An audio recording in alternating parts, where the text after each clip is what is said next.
Okay, guys.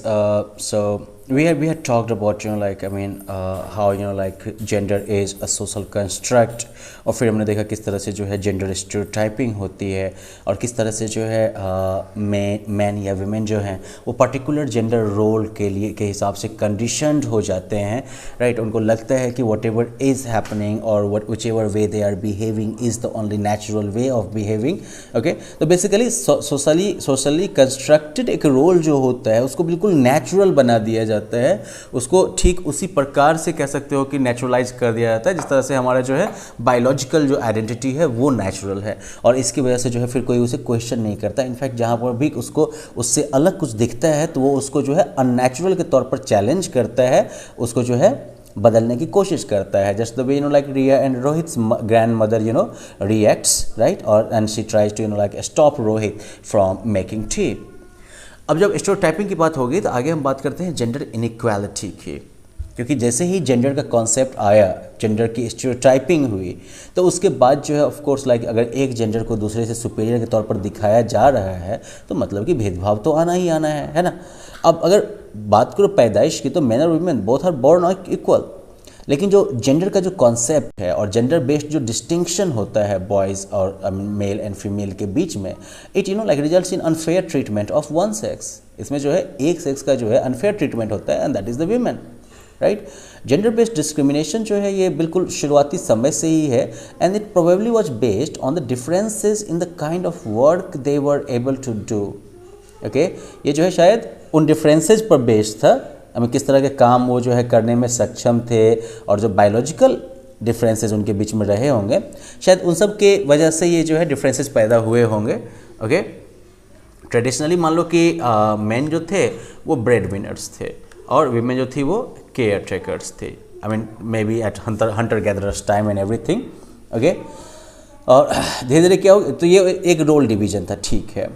समय के साथ ऐसा हुआ कि मेन जो है अब उनको इस वजह से सुपीरियर माना जाने लगा क्योंकि वो जो है फैमिली के लिए फूड और मनी प्रोवाइड करते हैं, जिससे उनको सुपीरियर माना जाने लगा। तो मतलब पहले क्या होगा कि सिर्फ एक रोल डिवीजन था, लेकिन अब एक रोल जो है वो दूसरे रोल से ज़्यादा इंपॉर्टेंट होने लगा, राइट। ब्रेड विनर का रोल जो है वो धीरे धीरे अब केयर टेकर के रोल से जो है ज़्यादा इंपॉर्टेंट होने लगा, and subsequently women were pushed into the background and their tasks were considered unworthy and inferior. Okay, women को जो है धीरे धीरे बैकग्राउंड में पुश किया जाने लगा, और वो जो काम करते थे उसको धीरे धीरे जो है आई मीन इन्फीरियर क्वालिटी का, लो क्वालिटी का माना जाने लगा। फिर जो है उनका जो है अपने ओपिनियन को वॉइस देने की जो कैपेसिटी है या रोल है, पावर है, वो भी उनसे ले लिया गया। Okay, they were even denied access to education, उनको जो है शिक्षा तक की उनकी पहुंच को शिक्षा तक की पहुंच से भी उनको जो है वंचित कर दिया गया। मतलब पढ़ाई की सुविधा के अलावा बहुत सारी ऐसी बेसिक फैसिलिटीज़ थी जिनसे कि महिलाओं को दूर रखा गया, लड़कियों को दूर रखा गया। अब लड़कियां जो हैं या महिलाएं जो हैं वो फिर अपने फादर या ब्रदर के ऊपर डिपेंडेंट होती हैं बिफोर मैरिज, और after marriage they have to depend on their husbands. और ये जो डिफरेंशियल ट्रीटमेंट है between like men and women in the society, it creates gender based discrimination और gender inequality, right। ये जो है जेंडर आधारित जो है भेदभाव या जेंडर के आधार पर असमानता पैदा करता है। Now in many societies women face discrimination, right, and are given low status in the society, and their work is undervalued। I mean अब देखिएगा कि महिला अभी किसी सेम काम को करने के लिए महिलाओं की मजदूरी की दर जो होती है वो पुरुष से कम होती है। वेज गैप जो है वो भी एक काफ़ी चर्चित मुद्दा है जेंडर के आधार पर, कि सेम काम को करने के लिए जो है पुरुषों की तुलना में महिलाओं की सैलरी जो है वो कम रखी जाती है। इसके तो ये सारी जो है प्रॉब्लम्स आती हैं। अब 19th सेंचुरी में कुछ सोशल रिफॉर्मर्स हुए थे जैसे कि राजा राम मोहन रॉय, ईश्वर चंद्र विद्यासागर, दयानंद सरस्वती। तो इन लोगों ने जो है उस समय में जो है reforms were introduced to uplift the position of Indian women. उस समय जो है भारतीय महिलाओं की स्थिति में सुधार करने के लिए जो है प्रयास किए गए थे। For example like Raja Ram Mohan Roy was instrumental in abolishing sati प्रथा करके एक जो है प्रैक्टिस चलती थी यहाँ पर, जिसमें कि जो शादीशुदा महिला जो होती थी उसको जो है जिंदा बेसिकली अपने पति की चिता के साथ जलना होता था। ये सती प्रथा थी। तो राजा राम मोहन रॉय जो थे उन्होंने काफ़ी इंपॉर्टेंट रोल प्ले किया था इस तरह की अमानवीय लाइक व्यवस्था को ख़त्म करने में। दूसरी तरफ जो है ईश्वर चंद्र विद्यासागर जो थे, उन्होंने काफ़ी इंपॉर्टेंट रोल प्ले किया था विडो रीमैरिज एक्ट को पास करवाने में। ओके, क्योंकि मान लो कि उस समय बाल विवाह जैसी प्रथाएं तो चलती ही रहती थी और उसकी वजह से जो और ऑफ कोर्स लाइफ एक्सपेक्टेंसी जो थी लोगों की बहुत कम थी। तो ऐसे में like I mean suppose a girl like loses her husband by the time she is like 7, 8 और 10 ईयर्स ओल्ड, क्योंकि शादी बचपन में हो गई थी। तो ऐसे में शायद जब तक वो बड़ी होगी और उसे दुनियादारी की समझ होगी, पता चलेगा कि she is a window now, right. और चूंकि जो है विधवा विवाह की कोई व्यवस्था नहीं थी समाज में, इसके ऊपर जो है कंप्लीट बंदिश थी, तो इसकी वजह से जो है well she will never have a family in that case. तो ईश्वर चंद्र विद्यासागर ने जो है इस विडो रीमैरिज एक्ट को पास करवाया 1856 में। ओके, और इससे जो है ऑफ कोर्स लाइक कम से कम एक रास्ता खुला महिलाओं के लिए। दयानंद सरस्वती जो थे, he open like a number of colleges and schools, और उनका गोल था वुमेन्स लाइक एजुकेशन को जो है प्रमोट करना। इंडिया में जैसे बाकी जगह हो रहा था, प्रोग्रेस जो है वो हुआ है वुमेन को इक्वल स्टेटस देने में संवैधानिक रूप से, लेकिन अभी भी जो है जेंडर इनइक्वालिटी जो है कह सकते हो कि ये जो है बहुत सारे क्षेत्रों में जो है बहुत सारे सपनों को जो है तोड़ता है। 20th सेंचुरी की बात अगर हम कर रहे हैं तो बहुत सारे सोशल रिफॉर्म्स और मूवमेंट जो है वो हुए हैं वुमेन एम्पावरमेंट को सपोर्ट करने के लिए। वुमेन अक्रॉस द वर्ल्ड जो है वो इक्वल ट्रीटमेंट का डिमांड कर रहे हैं। Okay, they demanded to be treated equally, to be given equal political rights and to be given equal wages for the same work. मतलब ग्लोबली इस type के मूवमेंट चल रहे हैं जहाँ पर कि महिलाएं जो हैं वो कह सकते हो कि महिलाएं जो हैं वो बराबर का दर्जा चाहती हैं, वो जो है बराबर पॉलिटिकल राइट्स चाहती हैं, वो बराबर की मजदूरी चाहती है सेम काम के लिए। ये भी एहसास किया गया कि विमेन के कंडीशन में इम्प्रूवमेंट जो है, सुधार जो है, ये एक्चुअली एसेंशियल है for the progress of nation and society. राष्ट्र और समाज के प्रोग्रेस के लिए भी जो है इस उन महिलाओं की स्थिति में सुधार जो है वो बहुत ही ज़रूरी है। और यही वजह है कि महिलाओं को जो है इक्वल पॉलिटिकल, सोशल और इकोनॉमिक राइट्स दिए भी गए हैं।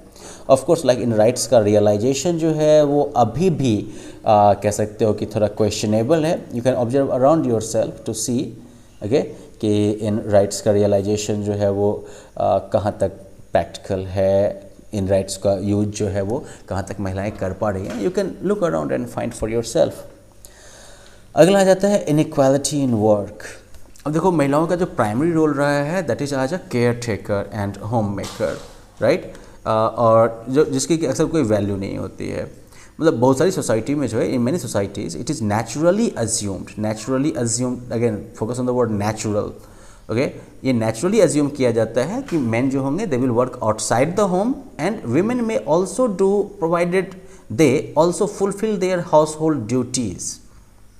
तो मतलब ये नेचुरली अज्यूम किया जाएगा कि पुरुष जो है वो तो घर के बाहर ही काम करेंगे और महिलाएं जो हैं वो भी वो काम कर सकती हैं अगर पहले अपना जो उनका हाउस होल्ड ड्यूटीज़ है, घरेलू जो कर्तव्य है उसको वो पूरा कर ले तो। मतलब it's like doing your homework and then going out to play, right. तो महिलाओं के लिए वही चीज़ हो गई कि doing your household duties and then you can go out to play, which means you can go out to do a job. तो वेल जॉब उनके लिए बहुत बड़ा जो है प्रिविलेज हो गया इस केस में। Anyways there is no sharing of the household chores between man and women whether employed और नॉट, राइट। ये चीज़ भी आपको देखने मिलेगा कि महिलाओं और पुरुषों के बीच में जो है जो घरेलू जो काम है, घरेलू जो ड्यूटीज़ हैं, उनके बीच में आपको कोई ऐसा जो है डिवीज़न नहीं मिलेगा, ऐसा कोई शेयरिंग नहीं मिलेगा। और इसलिए इसका मतलब ये हो गया कि हाउस होल्ड जॉब जो है इसको महिलाओं की ड्यूटी मान ली गई है for which they are not paid. इसके लिए कोई सैलरी नहीं है ना, right? I mean, a chef at a restaurant cooks and he gets paid for it. Of course, that chef comes home and doesn't cook. It's like it would be his wife who is doing the cooking, and well, she is not getting any salary, right?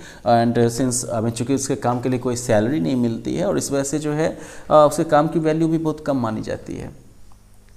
अब आगे ये आता है कि I mean, one must realize that looking after a house and its inhabitants is indeed a very tough task. Okay? ये बात तो भाई सही बात है कि घर की देखभाल करना और उसके रहने वालों की देखभाल करना ये खुद में बहुत मुश्किल काम है कि नहीं। इसमें कुकिंग हो गया, पानी लाना हो गया, साफ़ करना हो गया, नहीं सफाई झाड़ू पोछा वगैरह, कपड़ा साफ़ करना, फ्लोर का पोछा लगाना, राइट, गेस्ट वगैरह आए तो उनका ख्याल रखना, बच्चों का ध्यान रखना और उनकी ज़रूरतों का, मतलब सब में ढेर सारा काम लगता है, ढेर सारी मेहनत लगती है। अब इसमें बहुत सारे जो ऐसे जो टास्क हैं, इसमें आपको जो है फिजिकल लेबर की ज़रूरत पड़ती है, झुकने की ज़रूरत पड़ती है, उठाने की ज़रूरत पड़ती है, राइट। तो such task are physically taxing, right. इस तरह के टास्क जो हैं वो शारीरिक रूप से काफ़ी जो है थकान देने वाले हैं, काफ़ी जोर डालने वाले हैं, स्ट्रेनुअस हैं। स्ट्रेनुअस मतलब जो स्ट्रेन क्रिएट करे, राइट। और ये बेसिकली उस तरह के काम हैं जिनको कि हम नॉर्मली मेन के साथ एसोसिएट करके देखते हैं, राइट। वीमेन जो है रूरल एरियाज़ में they lead an even tougher life. ग्रामीण क्षेत्र में रहने वाली महिलाओं की ज़िंदगी तो और भी ज़्यादा टफ है, क्योंकि न सिर्फ उनको जो है दूर दूर की जगहों से पानी लाना पड़ सकता है या फिर लकड़ी ढो के लाना पड़ सकता है, बल्कि वो जो है एग्रीकल्चरल एक्टिविटीज़ में भी कंट्रीब्यूट करती हैं, साथ साथ जो है वो हाउस होल्ड वर्क भी करती हैं। ओके, फॉर एग्जांपल आपने बहुत सारी महिलाओं को देखा होगा जो कि घर पे मवेशियों का ध्यान रखती हैं, खेत में जो है कटाई या बुनाई वगैरह के टाइम में खेत में भी चली जाती हैं। इसके अलावा जो है घर का काम भी वो करती हैं। तो भाई कितना सारा काम हो जाता है, you can just imagine, I mean and I wonder if any man could like even work that much. अगर जो है हम सारे टोटल अगर वर्क आवर्स को कंबाइन करें जो कि महिलाएं जो हैं वो घर के काम में और बाहर बिताती हैं, तो वो जो है एक्चुअली पुरुषों की तुलना में वो काफ़ी ज़्यादा बिजी दिखेंगे। ओके, जो मेन के द्वारा जो वर्क आवर्स रिकॉर्ड किए जाएंगे उनकी तुलना में वो काफ़ी ज़्यादा उनका वर्क आवर हो जाएगा। आई मीन इसके बावजूद ऑफ कोर्स लाइक उनका काम जो होता है वो सबसे अंडर वैल्यूड और अनपेड जॉब है। I mean just look at this, ये टोटल वर्किंग पॉपुलेशन हो गई मेल फीमेल। ओके, तो टोटल पॉपुलेशन मेल की संख्या जो है वो फीमेल से ज़्यादा है। वर्कर्स जो है मिलियंस में जो जो जॉब करते हैं बाहर 314, जिसमें कि ऑफ कोर्स मेल की संख्या काफ़ी ज़्यादा, महिलाओं की संख्या काफ़ी कम। रूरल एरियाज़ में महिलाओं की संख्या जो है यहाँ पर भी कम ही है, लेकिन एटलीस्ट प्रोपोर्शनेटली जो कहोगे रेशियो के टर्म्स में अर्बन एरिया से ज़्यादा है। ओके, और फिर जो है workers in urban areas, sorry या वर्कर्स इन अर्बन एरियाज़ में जो है अगर फीमेल का जो कह सकते हो कि परसेंटेज है वो काफ़ी कम है। So this is like just the percentage term and everything. अब इसमें जो है अगर आप टोटल पॉपुलेशन में परसेंटेज आप निकाल सकते हैं, राइट। और rural areas it's like almost 2:1 का रेशियो है, इधर जो है 6:1 का रेशियो दिख रहा है अप्रॉक्सीमेटली, नॉट एग्जैक्टली। ओके, और इसके कैलकुलेशन के आधार पर आप ये देख सकते हैं कि ग्रामीण क्षेत्र में जो महिलाएं हैं उनको जो वो जो है घर का काम तो करती हैं, साथ ही साथ जो है घर के बाहर के काम भी करने में उनकी संख्या जो है वो ज़्यादा मिलेगी आपको।